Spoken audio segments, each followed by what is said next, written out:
Tuache ushabiki.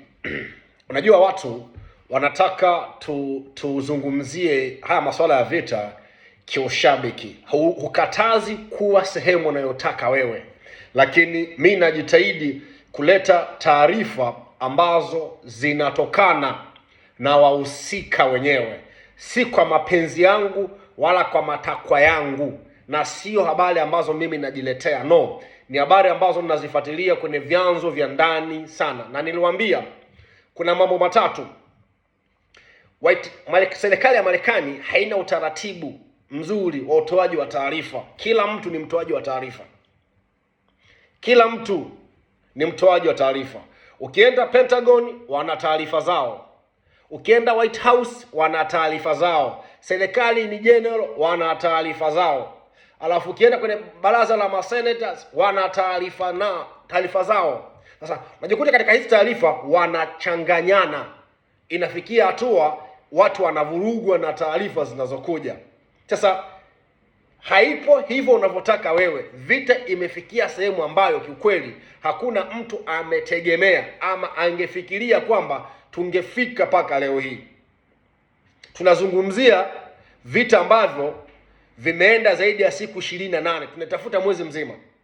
Sasa taarifa za ndani, jeshi la Israeli linaomba msaada na ongezeko la wanajeshi, lina uhaba, lina upungufu.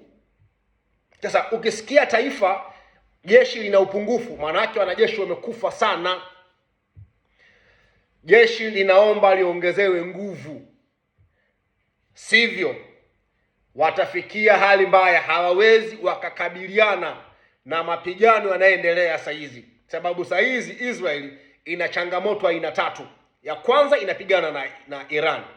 Imeanzisha mgogoro Lebanoni huko na watu wa Hezbollah. Wana huko watu wa Hamas huko Palestine. Sasa ni vipigo kwenda vipigo. Sasa kwenye vipigo na taarifa ni tofauti. Huwezi kusema kwenye taarifa saa hizi vita ya siku 27 28 amekufa mwanajeshi mmoja au mwanajeshi wawili, alafu una uhaba wa wanajeshi. Huo ni taarifa za uongo.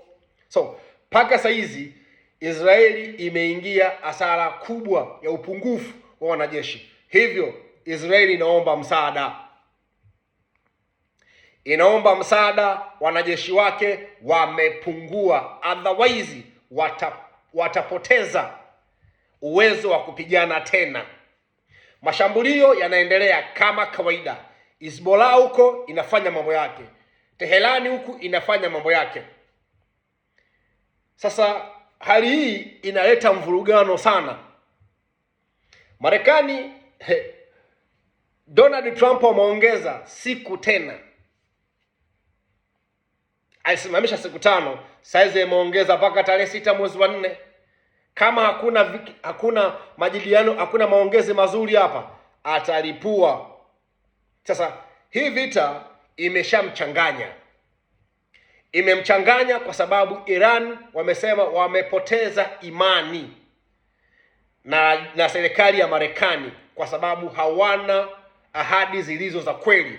Kabla ya mashambulizi walikuwa wako Oman wanafanya hiyo agreement, lakini kabla ya mazungumzo kuisha, Marekani ikavamia.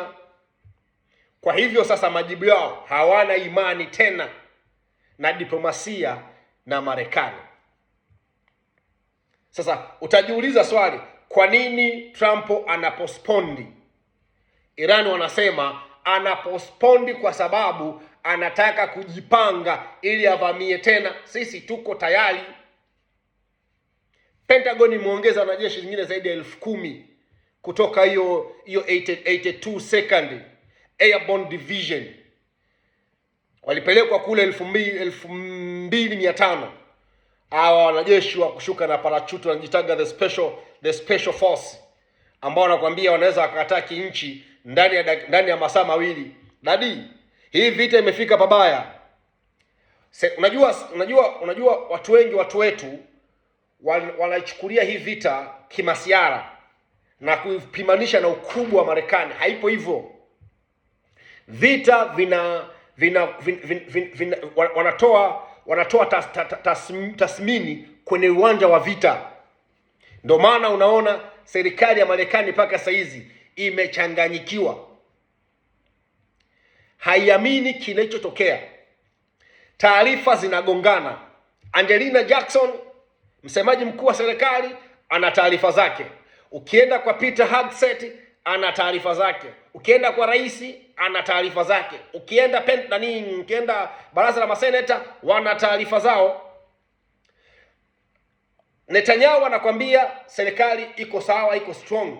Mkuu wa jeshi, msemaji mkuu wa jeshi wa Israeli anakwambia tuna upungufu na uhaba wa wanajeshi, tuongezewe nguvu, otherwise tutapoteza.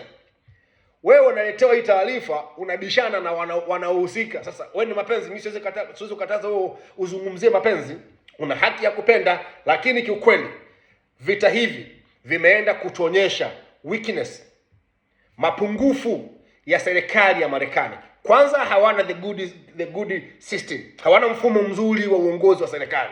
Kila serikali duniani kuna msemaji ambaye huyu akitoa taarifa imetoka ndani ya serikali. Lakini kila mtu ana taarifa zake. Hiyo uwezi. Ukiangalia upande wa Iran, waziri wa mambo ya nje na ushirikiano wa kimataifa Abbas Araghchi, taarifa yake inafanana na msemaji mkuu wa jeshi Ibrahim Zalif Al-Gara, inafanana na Masudi rais wake. Yaani ni information ambazo zinafanana. Lakini ukija kwa upande wetu huku sasa Marekani huku, taarifa ni zigzag. Tumemaliza vikosi vyote vya Iran, hawana nguvu tena. Iran wameomba. Uone kama huku ni kuchanganyikiwa. Trump anasema Iran imemuomba awe supreme leader wao. Yaani eti Iran imemuomba Trump awe supreme leader wa Iran. Dadi, hizi unaona kabisa kama huyu mzee tayari, kama sio umri basi kuna madudu anatumia yamemchanganya, sivyo? Hii vita imeingia mpaka kwenye brain. Ili uwe supreme leader kuna takriban kama miaka 30 hapa. Huingii kwa sababu no, kuna miaka zaidi ya 30 inabidi upite hapa.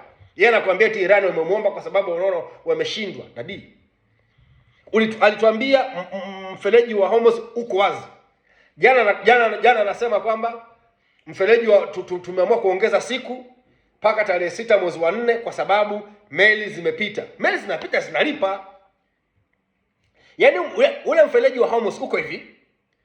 Meli ambazo zinamilikiwa na nchi ambazo si washirika wa Marekani na Israeli, meli zinapita.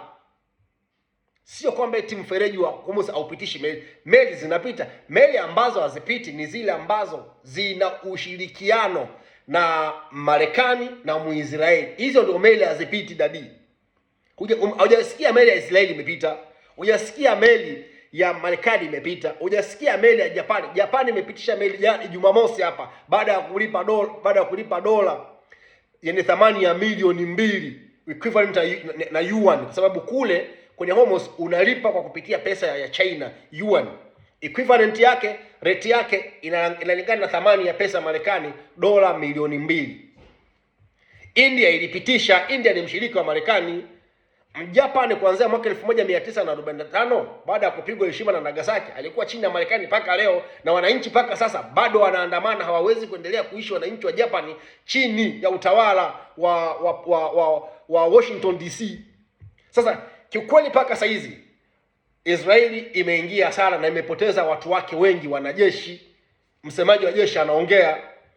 Marekani inatafuta njia ya kuchomoka kwenye vita, anakosa, ndio maana anapostpone. Na hiyo technique tayari Iran imeshaisoma kwamba anasema hivyo ili kujipanga avamie kwa kushtukiza. Sisi tuko tayari, tumejiandaa na hao wanajeshi wao kutoka huko wa ardhini. Sisi tunawakaribisha vizuri sana, wakaribie karibu, wala hata wasijali. Sasa ukileta ushabiki huwezi kuelewa hii dadi. Israeli na Marekani vita vimewashinda. Hii itakuwa kauli yangu, sitobadilika dadi. Vita vimewashinda.